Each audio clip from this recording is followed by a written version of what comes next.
ಈಗಾಗಲೇ ಎಲ್ಲರೂ ಭಾಳ ವಿಚಾರಗಳು ಮಾತಾಡಿಬಿಟ್ಟಿದ್ದಾರೆ. ಇನ್ನು ನಿಖಿಲ್ ಅವರು ಕೂಡ ಅನೇಕ ವಿಚಾರಗಳು ನಿಮ್ಮ ಹತ್ರ ಹಂಚ್ಕೊಳ್ಳೋದ್ರಲ್ಲಿದ್ದಾರೆ. ಈ ಮಧ್ಯದಲ್ಲಿ ನನ್ನ ಕೆಲವು ಸ್ನೇಹಿತರುಗಳು ಒಂದಷ್ಟು ಚಿತ್ರಗಳು ತಗೊಂಡು ಬಂದು ಕೊಟ್ಟಿದ್ದಾರೆ. ಹಿಡ್ಕೊಳ್ರ, ಈ ಥರ ಚಿತ್ರಗಳು ನಮ್ಮ ಜಿಲ್ಲೆ ಪರಿಸ್ಥಿತಿ ಹಿಂಗಿದೆ ಅಂತೇಳಿ ಈ ಚಿತ್ರಗಳನ್ನ ತಗೊಂಡು ಪ್ರಿಂಟ್ ಹಾಕ್ಸ್ಕೊಂಡು ಬಂದು ಅವರವರ ಗ್ರಾಮದ ಪರಿಸ್ಥಿತಿಗಳನ್ನ ತಗೊಂಡು ಬಂದಿದ್ದಾರೆ. ಹಿಂಗೆ ತೆಂಗಿನ ಗಿಡಗಳು ಸುಟ್ಟೋಗ್ತಾ ಇದೆ, ಅಡಿಕೆ ಗಿಡ ಬಾಡೋಗ್ತಾ ಇದೆ, ಕಬ್ಬು ಮುಗಿದೋಗಿದೆ, ಈ ಸ್ಥಿತಿ. ಇವತ್ತು ಸರ್ಕಾರ ಈಗ ಈ ಚೆಸ್ಕಾಂ ಅಧ್ಯಕ್ಷರು ನಮ್ಮ ಕ್ಷೇತ್ರ ಶಾಸಕರು ಅವ್ರು ಆ ದಿವಸ ಪ್ರಮಾಣ ವಚನ ಸ್ವೀಕರಿಸುವಾಗ ಹೇಳಿದ್ರು, ಇನ್ಮೇಲೆ ನಮ್ಮ ಕ್ಷೇತ್ರ ಜನಕ್ಕೆ ಏನು ತೊಂದರೆ ಇರೋದಿಲ್ಲ ಅಂತ, ಕರೆಂಟು ಎಲ್ಲ ಏನು ತೊಂದರೆ ಇರೋದಿಲ್ಲ ಅಂತ. ಸರ್ಕಾರ 7 ಗಂಟೆ ಕರೆಂಟ್ನ ಕೊಡ್ತೀವಿ ಅಂತ ಆಶ್ವಾಸನೆ ಕೊಟ್ಟಿದ್ದಾರೆ. ಬರ್ತಾ ಇದೆಯಾ 7 ಗಂಟೆ? 4 ಗಂಟೆ, 3 ಗಂಟೆ, 5 ಗಂಟೆ ಈ ಪರಿಸ್ಥಿತಿಲಿ ನಮ್ಮ ರೈತರನ್ನ ಇಟ್ಟಿದ್ದೀರಾ. ಇವತ್ತು ಹಳ್ಳಿಗಳಲ್ಲಿ ಸಾಯಂಕಾಲ ರಾತ್ರಿ ನೀವು 12 ಗಂಟೆ ಮೇಲೆ ನೀರು ಬಿಡ್ತಿರಲ್ಲ, ಕರೆಂಟ್ ಕೊಡ್ತಿರಲ್ಲ ಪಂಪ್ ಸೆಟ್ಗಳಿಗೆ, ಒಂಚೂರಾರು ಮಾನವೀಯತೆ ಇದೆಯನ್ರಿ ಅಧ್ಯಕ್ಷರೇ? ಹುಲಿ ಚಿರತೆಗಳು ಹಳ್ಳಹಳ್ಳಿಲಿ ತುಂಬಿಕೊಂಡಿದ್ದಾರೆ. ನಮ್ಮ ಬೆಟ್ಟಹಳ್ಳಿ, ಬನ್ನಹಳ್ಳಿ, ಕೊಡಿಯಾಲನು ಬಿಟ್ಟಿಲ್ಲ. ಅಲ್ಲಿ ಕೊಡಿಯಾಲದಲ್ಲಿ ಇರ್ತಕ್ಕಂಥವ್ರು ಬಹುತೇಕರು ರೈತರ ಜೊತೆಗೆ ಮೊಗದವರು, ಅವ್ರು ಗಾಬರಿ ಆಗ್ಬಿಟ್ಟಿದ್ದಾರೆ. ಈಗ ಇದೇನಪ್ಪ ಇದು, ಯಾವಾಗಲೂ ಇರಲಿಲ್ಲ, ಮೇವಿಲ್ಲ, ಎಲ್ಲ ಒಂದು ರೀತಿಲಿ ಎಲ್ಲ ಕಡೆ ಅದೊಂದು ದಾಳಿ ಆಗೋಗಿದೆ. ಅಂಥ ಟೈಮ್ನಲ್ಲಿ ನೀರು ಕರೆಂಟ್ ಕೊಡೋದು, ರೈತರು ಜಮೀನಿಗೆ ಹೋಗೋದು ಹೆಂಗೆ? ಇರಪ್ಪ, ಬಾಪ ಇಲ್ಲಿ ಕೆಳಗಡೆ, ಆಮೇಲೆ ಮಾಡ್ಕೊಳ್ಳಿ ಅಂತ, ಇಳಿ ಕೆಳಗಡೆ, ನೀನು ಕುತ್ಕೊಳ್ಳಿ ಸ್ವಲ್ಪ ಅಂತ ಟೈಮ್ನಲ್ಲಿ ಮಾಡೋದು ಹೆಂಗೆ? ರೈತರು ಯಾವುದೇ ಏರಿಯಾದಲ್ಲಿ ಜಮೀನಿಗೆ ಹೋಗೋದಿದೆ. ಹಾಗಾಗಿ ಇವೆಲ್ಲ ರೈತರಿಗೆ ಅನಾನುಕೂಲ ಮಾಡಿಕೊಂಡು ನಿಂತಿರ್ತಕ್ಕಂಥ ನೀವುಗಳು ರಾಜಕಾರಣಕ್ಕೆ ಒಂದೇ ಒಂದು ತಿಂಗಳಿಗೆ ಮಂಡ್ಯ ಜಿಲ್ಲೆಯ ಪ್ರಚಾರ ಮಾಡೋಕ್ಕೋಸ್ಕರ, ಈ ಅವ್ರು ಕೊಡ್ತಿರೋ ಗ್ಯಾರಂಟಿಗಳ ಪ್ರಚಾರ ಮಾಡೋಕ್ಕೋಸ್ಕರ ಒಂದೇ ಒಂದು ತಿಂಗಳಿಗೆ ಮಂಡ್ಯ ಜಿಲ್ಲೆ ಒಂದಕ್ಕೆ 9 ಕೋಟಿ ರೂಪಾಯಿನ ಖರ್ಚು ಮಾಡಿ ಬಂದು ಇಲ್ಲಿ ಪ್ರಚಾರ ಮಾಡಿಬಿಟ್ಟು ಹೋದ್ರಲ್ಲ. ನಾವು ಏನು ಮಹಿಳೆಯರಿಗೆ ಫ್ರೀ ಬಸ್ ಕೊಟ್ಟಿದ್ದೀವಿ ಅಂತ, ಎಷ್ಟು ಬಸ್ನ ವಿಡ್ರಾ ಮಾಡಿದ್ದೀರಿ ನೀವು? ಎಷ್ಟು ಅನ್ಯಾಯಗಳಾಗಿದೆ. ಇವತ್ತು ಮಕ್ಕಳು ಶಾಲೆಗೆ ಹೋಗೋಕ್ಕೆ ಬಸ್ ಹತ್ತಕ್ಕೆ ಅವಕಾಶ ಇಲ್ಲ. ಹಿರಿಕರುಗಳು ಅಥವಾ ಗಂಡಸರು ಬಸ್ ಹತ್ತೋ ಪ್ರಶ್ನೆನೇ ಇಲ್ಲ ಬಿಡಿ, ಯಾಕೆಂದರೆ ನೇತಾಡಬೇಕು ಫುಟ್ಬೋರ್ಡ್ ಮೇಲೆ, ಆ ಪರಿಸ್ಥಿತಿಗಳಾಗಿದೆ.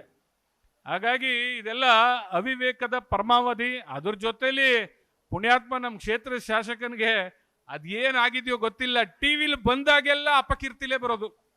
ನಾನು ನೋಡಿದ್ದೀನಿ. ಶ್ರೀರಂಗಪಟ್ಟಣ ಅಂದರೆ ತಮಾಷೆಗೆ ಹೇಳ್ತಿಲ್ಲ, ಭಾಳ ಬೇಜಾರಾಗುತ್ತೆ. ನನಗೆ ಅವಕಾಶಗಳು ಸಿಕ್ಕಿದಾಗ ನಮ್ಮ ಸ್ಪೀಕರ್ ಹೇಳ್ತಿದ್ರು, ಶ್ರೀರಂಗಪಟ್ಟಣ ಅಂದರೆ ನಾವು ಬೇರೆ ಅಲ್ಲೊಂದೆರಡು ದೇವಸ್ಥಾನ ಇದೆ, ಅದು ಇದು ಅನ್ಕೊಂಡ್ಬಿಟ್ಟಿದ್ದೋ, ನೀವು ತುಂಬ ಗಲಾಟೆ ಮಾಡ್ತೀರಿ ಹಂಗೆ ಹಿಂಗೆ ಅಂತ ನನ್ನ ಜೊತೆಲಿ ಸ್ಪೀಕರು. ಯಾಕೆಂದರೆ ಜನರ ಸಮಸ್ಯೆಗಳನ್ನ ನಾವಲ್ಲಿ ಮಾತಾಡ್ತಿದ್ವಿ, ಅವ್ರಿಗೂ ಇಷ್ಟ ಆಗ್ತಿತ್ತು, ಎಲ್ಲ ಕೇಳಿಸ್ಕೊಳ್ತಿದ್ರು. ಇವತ್ತು ನಮ್ಮ ಕ್ಷೇತ್ರದ ಶಾಸಕರು ಈಗ ಸ್ವಲ್ಪ ದಿವಸದಿಂದ ಹೋದ್ಸಲಿ MLA ಆದಾಗ ಹೆಣ್ಮಕ್ಳಿಂದ ಏಡ್ಸ್ ಹರಡುತ್ತೆ ಅಂತ ಭಾಷೆ ಮಾಡಿಬಿಟ್ರು. ಆಗ ರೋಹಿಣಿ ಸಿಂಧೂರಿ, ಇಲ್ಲಿ ಕೇಳಿ ನಿಖಿಲ್ ಅವರು, ಇದೊಂದು ಕೇಳಿ,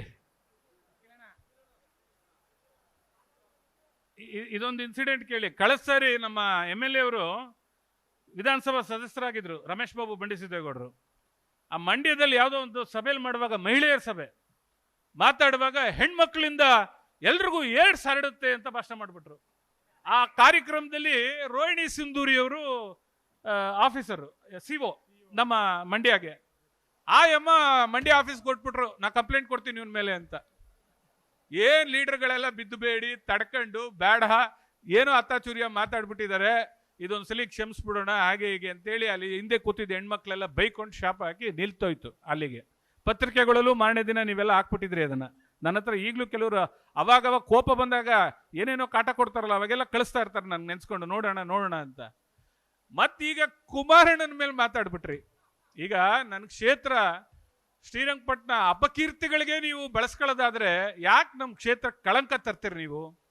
ಶ್ರೀರಂಗಪಟ್ಟಣ ಕ್ಷೇತ್ರಕ್ಕೆ ನೀವು ಮಾತಾಡೋದಾದ್ರೆ ಸಭ್ಯವಾಗಿ ಮಾತಾಡಿ. ಕುಮಾರಣ್ಣಂತವ್ರ ಮೇಲೆ ನೀವು ಅನುಮಾನ ಪಡೋದಾಗ್ಲಿ ಹೋಗ್ಲಿ, ಆಯ್ತಪ್ಪ, ಎಲ್ಲೋ ಮೊನ್ನೆ ಕಾಂಗ್ರೆಸ್ನವ್ರ ಹತ್ರ ದುಡ್ಡು ಇಸ್ಕೊಂಡು ಹೋಗಿ ಕಾಂಗ್ರೆಸ್ ಸೇರ್ಕೊಂಡ್ಬಿಟ್ಟು ಓಟ್ ಕೊಟ್ಟು ಏನೋ ಅಧ್ವಾನ ಮಾಡ್ಕೊಂಡು ಒಂದು ಟಿಕೆಟ್ ತಗೊಂಡೆ.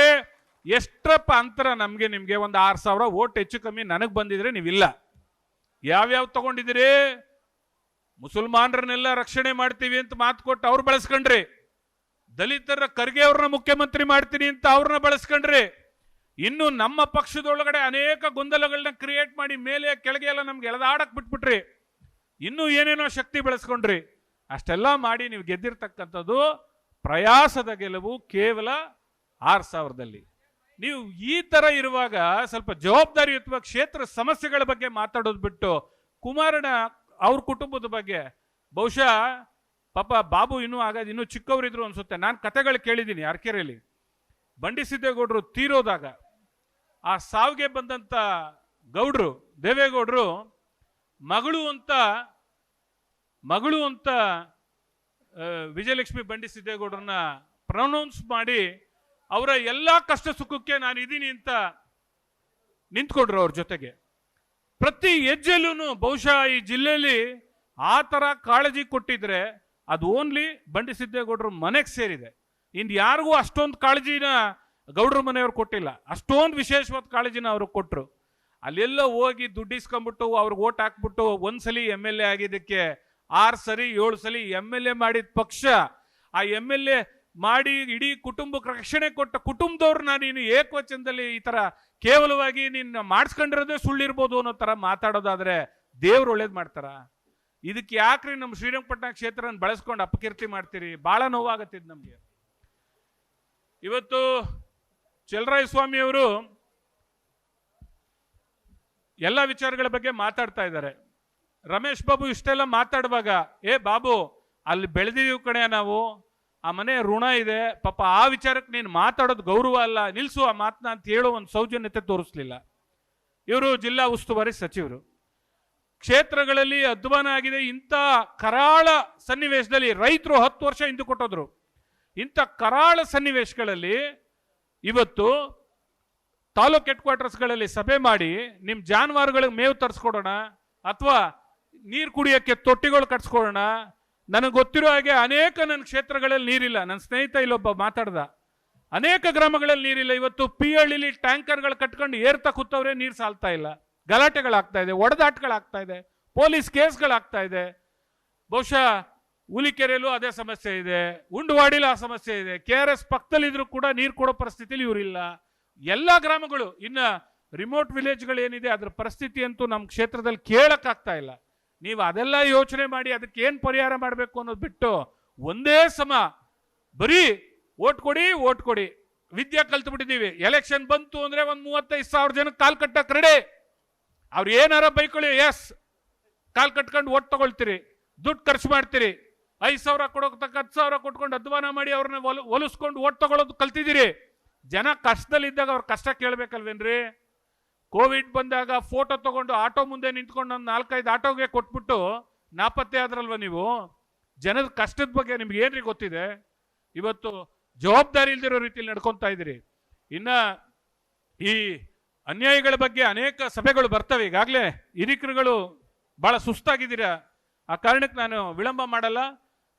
ಇನ್ನೂ ಅನೇಕ ವಿಚಾರಗಳು, ಈಗ ನಾಲೆಗೆ ನೀರು ಬಿಡೋ ವಿಚಾರದಲ್ಲಿ ನಾನು ಮಾಧ್ಯಮದವ್ರ ಹತ್ರ ಹೋದಾಗ ಅಧಿಕಾರಿಗಳಿಗೆ ದಬಾಯಿಸಿದಾಗ ಅದೆಲ್ಲೋ ಒಂದು ದಿವಸ ವಿರ್ಜಾ ನಾಲೆಗೆ ನೀರು ಬಿಟ್ರು. ಆ ನೀರು ಬಿಟ್ಟ ತಕ್ಷಣ ಅವ್ರ್ಯಾರು ಬೇರೆಯವ್ರೇನೋ ಗಲಾಟೆ ಮಾಡಿದ್ರೇನೋ MLA ಅವರು ಇಲ್ಲ ಅವ್ರಿಗೆ ಹೆಸರು ಬಂದ್ಬಿಡುತ್ತೆ, ನಿಲ್ಸು ನೀರನ್ನ ಅಂತೇಳಿ ನಿಲ್ಸಿದ್ರಂತೆ. ಇಂಥ ಸಂಸ್ಕಾರ ಇರತಕ್ಕಂಥವ್ರು ನಮ್ಮ ಜನಪ್ರತಿನಿಧಿ. ಇವತ್ತು 86 ಅಡಿ ಇದೆ, ಇನ್ನು 5ರಿಂದ 6 ದಿನ ನೀರು ಬಿಟ್ರು 1.5 TMC ಖಾಲಿ ಆಗಲ್ಲ. ನಮಗೆ ಬೇರೆ 1.5 TMC ಖಾಲಿ ಆಗಲ್ಲ. ನಾಲೆ ಮೇಲೆ ನೀರು ಬಿಟ್ರೆ 40% ಸ್ವೀಪೇಜು ಒಳಗೆ ಹೋಗುತ್ತೆ. ಆ ನೀರು ಕೂಡ ಅಲ್ಲಿಗೆ ಶಿವ ಡ್ಯಾಮ್ಗೆ ಹೋಗುತ್ತೆ, ಬೆಂಗಳೂರಿಗೆ. ಆ ಒಂದು ಪರಿಜ್ಞಾನವೇ ಇಲ್ಲದೆ ಈಗ ಏನಾಗಿದೆ, KRS ಭಾಗದಲ್ಲಿ ಅಧಿಕಾರಿಗಳನ್ನೆಲ್ಲ ಹೊಸೊಬ್ರನ್ನ ಹಾಕ್ಬಿಟ್ಟವ್ರೆ. ಎಲ್ಲ ಸಿಕ್ಕಾಬಿಟ್ಟೆ ಡಿಮ್ಯಾಂಡು, 50 ಲಕ್ಷ, 30 ಲಕ್ಷ, 25 ಲಕ್ಷ. PDOಗಳಾದ್ರೆ 5 ಲಕ್ಷ. PDO ರೇಟ್ ನಿಮ್ಮ ಕಡೆ 10, ಅದು ಬಾರ್ಡರ್ಗಳಲ್ಲಿ ಈ ಸ್ಥಿತಿ. ಮೈಸೂರು ಮಂಡ್ಯ ಬಾರ್ಡರ್ಗಳೆಲ್ಲ 10 ಲಕ್ಷ. ನೀವು ಮಾಡ್ತಿರ್ತಕ್ಕಂಥದ್ದು ಜನಸೇವೆ. ಹಂಗಾಗಿ ಅಧಿಕಾರಿಗಳಿಗೆ ಜವಾಬ್ದಾರಿ ಇಲ್ಲದೆ ನಿಂತ್ಕೊಳ್ಳಪ್ಪ, ಇಲ್ಲೇ ನಿಂತ್ಕೊಳ್ಳ, ಸ್ವಲ್ಪ ಒಂದೆರಡು ನಿಮಿಷ ಮಾತು ಮುಗಿದ್ಮೇಲೆ ಹಾಕಿರಂತೆ ಇರಿ. ಇವತ್ತು ಜವಾಬ್ದಾರಿ ಇಲ್ದಂಗೆ ಯಾರ್ಯಾರನ್ನೋ ನೀವು KRS ಅಧಿಕಾರಿಗಳು ಹಾಕೊಂಡ್ಬಿಟ್ರಿ. ಅವ್ರಿಗೆ ಪರಿಜ್ಞಾನವೇ ಇಲ್ಲ. ಎಷ್ಟು ನೀರಿದೆ, ಎಷ್ಟು ಬಿಡ್ಬೋದು, ಎಷ್ಟು ದಿವಸ ಬರುತ್ತೆ, ಪರಿಜ್ಞಾನವೇ ಇಲ್ಲ. 2 ದಿನಕ್ಕೆ ಇದ್ರ ಮಡಿಕೇರಿಯಲ್ಲಿ ಮಳೆ ಆಗಿದ್ದಕ್ಕೆ ಕಟ್ಟೆಯಲ್ಲಿ 1-1.5 ಅಡಿ ನೀರು ಜಾಸ್ತಿ ಆಗಿತ್ತು. ನಿರೀಕ್ಷೆ ಎಲ್ಲರಿಗೂ ಗೊತ್ತಿದೆ, ಈಗ ಮಳೆ ಆಗತ್ತೆ, ಇನ್ನು 1-1.5 ತಿಂಗಳಲ್ಲೆಲ್ಲ ಮಳೆ ಚೆನ್ನಾಗಾಗತ್ತಲ್ಲ. ಇವ್ರಿಗೆ ಕ್ಷಮಿಸ್ಬೋದ ರೈತರು ಕ್ಷಮಿಸ್ಬೋದ ಇವ್ರನ್ನ? ಹಾಗಾಗಿ ಇಂಥ ಒಂದು ಕರಾಳ ಸನ್ನಿವೇಶದಲ್ಲಿ ನಾವಿದ್ದೀವಿ. ಈಗ ನಾನು ವಿನಂತಿ, ನಿಮ್ಮನ್ನ ಓಟ್ ಕೊಡಿ ಕುಮಾರಣ್ಣನಿಗೆ ಅಂತ ಕೇಳಲ್ಲ. ಯಾಕೆಂದ್ರೆ ನೀವು ಬಂದಿರೋರೆಲ್ಲ ಓಟ್ ಹಾಕ್ಸೋರು, ಕುಮಾರಣ್ಣನಿಗೆ ಓಟ್ ಹಾಕ್ಸೋರು ಬಂದಿದ್ದೀರಾ ಇಲ್ಲಿಗೆ. ಹಾಗಾಗಿ ನಾನ್ ನಿಮ್ಮನ್ನ ಕೇಳ್ಕೊಳ್ಳೋದೇನಂತ ಅಂದ್ರೆ 4ನೇ ತಾರೀಕು 11 ಗಂಟೆಗೆ, ಅಂದ್ರೆ ನಾವು ಊರ್ನ 9 ಗಂಟೆಗೆ ಬಿಡಬೇಕು. ಪ್ರತಿ ಗ್ರಾಮಗಳಿಗೂ 2 ರಿಂದ 3 ಗ್ರಾಮದ ಜನಸಂಖ್ಯೆ ಆಧಾರದಲ್ಲಿ ಬಹಳ ದೊಡ್ಡ ಪ್ರಮಾಣದಲ್ಲಿ ತಾವುಗಳೇ ವಾಹನಗಳನ್ನ ಮಾಡಿಕೊಂಡು ಬಹಳ ಹೆಚ್ಚಿನ ಸಂಖ್ಯೆಯಲ್ಲಿ ಬಂದು ನಮ್ಮ ಕುಮಾರಣ್ಣವರು ಮಂಡ್ಯ ಜಿಲ್ಲೆ ಒಪ್ಕೊಂಡು ನಿಂತ್ಕೊಂಡಿದಾರಲ್ಲ ಈ ಸನ್ನಿವೇಶದಲ್ಲಿ. ಇವತ್ತೇನಾರು ಅಲ್ಲೇನಾರು ನಾವು ಅಣೆಕಟ್ಟುಗಳನ್ನ ಯಾವುದು ಮೇಕೆದಾಟು ಅಣೆಕಟ್ಟನ್ನ ಕಟ್ಟಬೇಕು ಅನ್ನೋದಾದ್ರೆ, ಕಾವೇರಿ ನೀರು ಮತ್ತಷ್ಟು ಡ್ಯಾಮೇಜ್ ಆಗದೆ ಉಳಿಸ್ಕೋಬೇಕು ಅನ್ನೋದಾದ್ರೆ ಕುಮಾರಣ್ಣ ನಮಗೆ ಬಹಳ ಅವಶ್ಯಕತೆ ಇದೆ. ಅವ್ರನ್ನ ಉಳಿಸ್ಕೋಬೇಕು, ನಾವು ಅವ್ರನ್ನ ಗೆಲ್ಲಿಸ್ಕೋಬೇಕು. ಅವ್ರನ್ನ ಕೇಂದ್ರದಲ್ಲಿ ಅತ್ಯಂತ ಪ್ರಭಾವಿ ಮಂತ್ರಿಯನ್ನಾಗಿ ಮಾಡಿ ಇಲ್ಲೊಬ್ಬ ಅಗ್ರಿಕಲ್ಚರ್ ಮಿನಿಸ್ಟರ್ ಆಗಿ ಮಂಡ್ಯನ ಈ ಸ್ಥಿತಿಗೆ ತಂದ್ಬಿಟ್ರು. ಮಂಡ್ಯ ಜಿಲ್ಲಾ ಅಗ್ರಿಕಲ್ಚರ್ ಮಿನಿಸ್ಟರ್, ವ್ಯವಸಾಯಗಾರ, ರೈತರು, ಮಂಡ್ಯ ಅಂದ್ರೆ ರೈತರು ಜಾಸ್ತಿ ಇರ್ತಕ್ಕಂಥದ್ದು. ಆ ಜಿಲ್ಲೆ ಈ ಸ್ಥಿತಿಗೆ ಬಂದಿದೆ. ಹಸ್ರಾಗಿಟ್ಟಿದ್ದು ತಂದು ಒಣಗಿಸಿ ಭಸ್ಮ ಮಾಡಿಬಿಟ್ರು. ಹಾಗಾಗಿ ಇವೆಲ್ಲ ಬಹಳ ಅನ್ಯಾಯದ ವಿಚಾರಗಳು. ಈ ಇಂಥವ್ರು ಬುದ್ಧಿ ಕಲಿಸ್ಬೇಕು ಅಂದ್ರೆ ಇರೋಣ ಆಮೇಲೆ ಮಾತಾಡಿ ಅಂತ ಹೇಳ. ಇವತ್ತು ಅವ್ರಿಗೆ ಬುದ್ಧಿ ಕಲಿಸ್ಬೇಕು ಅನ್ನೋದಾದ್ರೆ ಪ್ರತಿ ಗ್ರಾಮಗಳಿಂದನೂ ನಾವು ಹೆಚ್ಚಿನ ಸಂಖ್ಯೆಯಲ್ಲಿ ಬಂದು ಕುಮಾರಣ್ಣನ ಬೆಂಬಲಕ್ಕೆ ನಿಂತ್ಕೊಂಡು 4ನೇ ತಾರೀಕು ಬೆಳಗ್ಗೆ 9 ಗಂಟೆಗೆ ಊರು ಬಿಟ್ಟು ಬಂದು ಅವ್ರಿಗೆ ನಾವು ಬೆಂಬಲ ವ್ಯಕ್ತಪಡಿಸ್ಬೇಕು ಅಂತ ನಾನು ಮನವಿ ಮಾಡ್ಕೊಳ್ತಾ, ಇನ್ನು ಅನೇಕ ವಿಚಾರಗಳಿದ್ರು ಕೂಡ ಈಗಾಗಲೇ ಲೇಟ್ ಆಗಿದೆ. ನಮ್ಮ ಮುಖಂಡರಾದಂಥ ನಿಖಿಲ್ ಕುಮಾರಸ್ವಾಮಿ ಅವರು ಮಾತಾಡಲಿ. ಅವರ ತಂದೆ ಪರವಾಗಿ ಅವ್ರಿಗಾಗಿರೋ ನೋವು ಕಳೆದ 3 ದಿವಸದಿಂದ, ಅದರಲ್ಲೂ ಈ ರಮೇಶ್ ಬಾಬು ಮಾತಾಡಾದ್ಮೇಲೆ ಕುಮಾರಣ್ಣ ಬಹಳ ನೊಂದ್ಕೊಂಡ್ಬಿಟ್ರು. ದರಿದ್ರ ರಾಜಕೀಯ ಏನಕ್ಕೆ ಬೇಕು, ಈ ಮುಂಡೆ ಮಕ್ಕಳು ಇಷ್ಟು ಹಗುರವಾಗಿ ನಮ್ಮನ್ನು ಕಾಣ್ತಾರಲ್ಲ, ಇನ್ನು ಹೆಂಗ್ ನಡ್ಕೋಬೇಕು ನಾನು ಅಂತ. ಪಾಪ ಕುಮಾರಣ್ಣ ಕಳಿಸ್ಲಿಲ್ಲ ರಮೇಶ್ ಬಾಬುನ ಹೊರಗಡೆಗೆ. ಇವ್ರು ಕಾಂಗ್ರೆಸ್ನವ್ರ ಹತ್ರ ಏನೋ ಈಸ್ಕೊಂಬಿಟ್ಟು ಹೊಟ್ಟೋದ್ರಂತೆ. ಅದೆಲ್ಲ ಪತ್ರಿಕೆಗಳೆಲ್ಲ ಓದಿದ್ವಿ, ನಿಜ ತಾನೆ? ಹಂಗಾಗಿ ಇವ್ರು ಕಳಿಸಿರೋದಲ್ಲ. ಮತ್ತೇನ್ ಪಾಪ ಅನ್ಯಾಯ ಮಾಡಿದ್ರು ಇವ್ರೇನ್ ಅನ್ಯಾಯ ಮಾಡಿದ್ರು ಇವ್ರಿಗೆ? ಹಾಗಾಗಿ ಬುದ್ಧಿ ಕಲಿಸ್ಬೇಕು.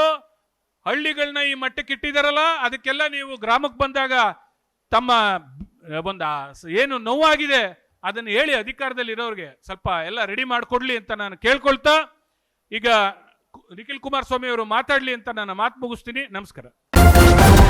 ನ್ಯೂಸ್ ಫಸ್ಟ್, ನಿರ್ಭೀತಿಯಿಂದ ನಿಮ್ಮ ಪರವಾಗಿ.